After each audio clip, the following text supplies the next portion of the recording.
All right, so here's my problem of practice assignment. My focus was response to intervention, RTI curriculum and instructional strategies, and I have listed Wilmington University Fall 2019. So the abstract for this assignment, the purpose was to implement an effective RTI program in middle school English classrooms. How to do this is to increase the quality of materials, collaboration, and data analysis done by teachers. The reason why this needs to happen is that teachers do not feel enough support to implement this tiered intervention during their regular class period. Student learning and achievement may suffer as a result. My role in this is to implement the action plan and lead the conversation about how RTI should work going forward with my colleagues. So I wanted to include a slide that says, what is RTI? So RTI, that's the focus of this assignment. It stands for Response for Intervention. It consists of a couple different things. High quality instruction, ongoing student assessment through progress monitoring, tiered instruction, as well as parent involvement. The three-tier system, there are three tiers to this. So tier one, this is quality core instruction. This is done in the general classroom setting. Tier two is supplemental intervention, which is this year done by the classroom teacher during the regular classroom setting at my school. And then tier three is individualized intervention, where students receive pull-out services. So how is RTI determined at my school? They use the STAR assessment, which is taken during the fall, winter, and spring. So here's the data report. The data shows the majority of students are identified as tier 2, while less students are identified as tier 3. So as you can see, the gray column indicates that those students are on watch. So that's the number of students per grade that are considered on watch, which means that they are still considered tier 1, but they are not quite tier 2. So those are the students that are sometimes often forgotten about, in my opinion, and there needs to be a greater focus on them. Tier 2, the orange column, that shows how many students in each grade receive Tier 2 services. So this is done in the general education classroom.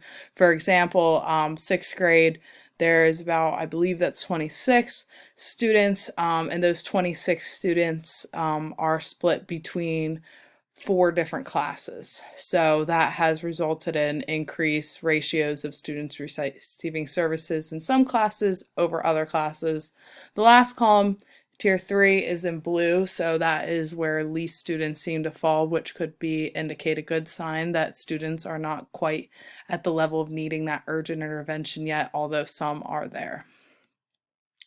So data report continued. Classroom ratios for students that require RTI services vary between 1 to 59% of students per class. So similar to what I mentioned before, it kind of depends on the class period of who has the most students that receive services versus some other class periods there's no students that receive services. Less than 25% of the total student population requires RTI services. This is significant to mention because I know a lot of other schools have much higher populations of students that receive these services. Some feedback I got from English teachers, so these are English teachers in the middle grades, 6th, 7th, and 8th. 87.5% feel cycle 1 was not effective. Cycle 1 was the first round before we progress monitored the students this past Friday. 62.5% felt that they could have been given more resources or tools to implement RTI. I feel like this number was lower because some of the teachers were just kind of taking the mentality, it is what it is. And that's how I would explain that data point. Teachers who had a higher ratio of RTI students to tier 1 students were more likely to feel RTI was not effective during cycle 1. So again, these are the classes. The ratios can vary depending on the class. For example, in the special education inclusion classroom, half the class receives tier 2 services. I am the teacher in 6th grade that has the special education inclusion classroom, while the other 2 teachers have more honor classes. So their ratios are much, much lower than mine. So some research and literature, according to RTI and Action Network website, RTI is a multi-tier approach in early identification to support students with learning needs. So there's no single model for RTI. That's the most important piece of research that I figured out through this assignment. But studies have shown that schools that are implementing RTI do not always draw the line between core instruction and intervention. this is a little bit concerning, and it is something that I have witnessed in my own school as well. The issue then revolves around students missing part of the Tier 1 instruction that does not necessarily coordinate with the Tier 2 instruction they are receiving. What this means is that students are being pulled out for Tier 2 and given different assignments for Tier 2, yet they are still missing some of the main ideas and strategies with skills that they should be also receiving during the Tier 1 time. So evidence suggests that it's possible to reduce the number of children that are classified as learning disabled in literacy through RTI. It's important to mention that because as my school has a lot of students that require special education services, I feel that we don't always have as many support staff to support them. Not saying that we don't have them, we definitely do, but it's just one of those areas that I feel a charter school sometimes struggles with. So when is RTI less effective? And these are common issues. When program is scripted, the lack of resources and administration support, poorly planned resources, and lack of training on the teachers and administration staff. When is it effective? Improving teacher expertise in literacy. Essential to have professional and on-site support and professional development. When teachers are given more time to interpret and analyze data. And again, RTI does not have a one model fits all form of instruction, which is why professionals at my school must collaborate to make major improvements in our current structure to best meet the needs of our students. And as I said before, my role in this is to lead that conversation and lead that collaboration with my colleagues, by which I'll get into how I will do that in a couple other slides. So with the school community, this includes middle school English teachers, administration, reading specialists, and instructional coaches. That being said, staffing for more support is a general challenge, so my action plan will only focus on what resources we have now available during the 2019 to 2020 school year. Parents, they are a huge part of the RTI process, and the progress of their students is communicated home. I would like to see students also being told about their progress, because it will make them have more ownership in their learning. And then all individuals that will be addressed in this action plan are responsible for taking ownership of their implementation of RTI and are willing to collaborate with their colleagues. This is definitely going to be a challenge. It is one of those challenges that me as a teacher I see, because there is a lack of common planning time this year. I only get to meet with my grade level team, not even everyone, during my lunch break, and that's if I feel like leaving my classroom and not going to venture and see what other people are doing. So that's a real challenge this year with our new schedule. So it's really important that everyone's able to use the common online platforms such as the School Drive or Schoology that I will be in charge of, to make sure that research and best practice strategies are uploaded, and as well as like just basic resources that teachers can pull from to use with their Tier 2 kids. So my action plan. Grade level data collection. To have a better understanding of our current RTI approach, all teachers will engage in observations of other teachers during RTI instructional time. This is volunteer based. There may be incentives for teachers that volunteer if I can convince the administration to agree with that.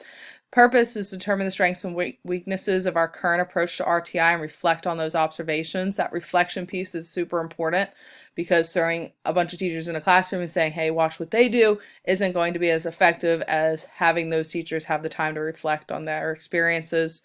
Next bullet point says student progress monitoring data will be collected across grades and analyzed during department meetings with all the teachers.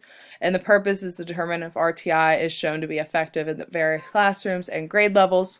RTI effectiveness will be evaluated using Renaissance Learning Progress Monitoring Assessment that will be given to students on a bi-weekly basis.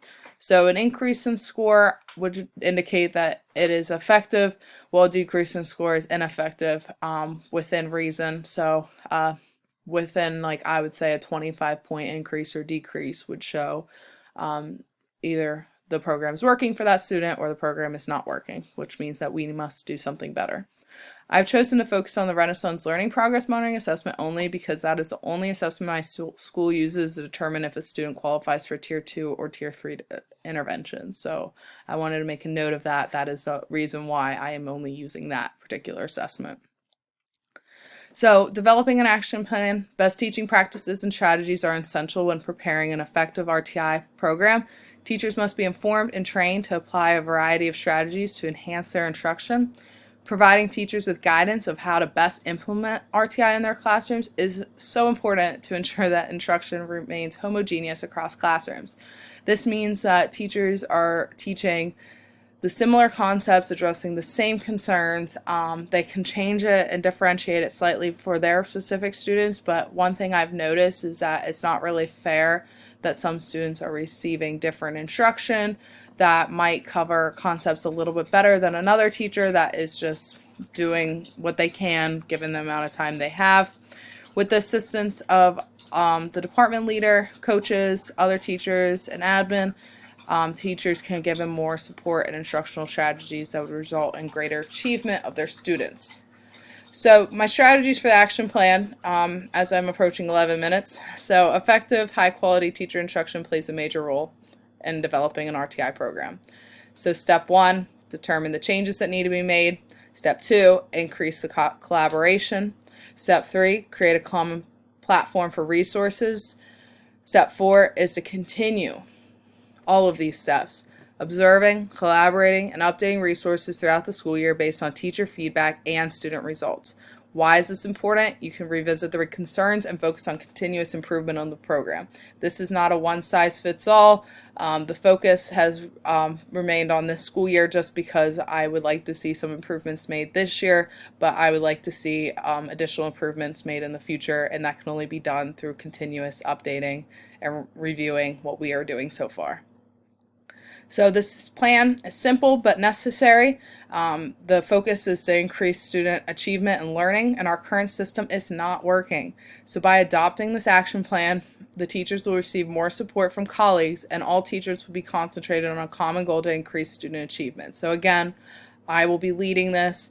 I understand that it would probably be more productive if somebody that had more experience with this or could lead a professional development with RTI would be more effective, but given the lack of resources, I feel like this is the best plan that we can do for this school year.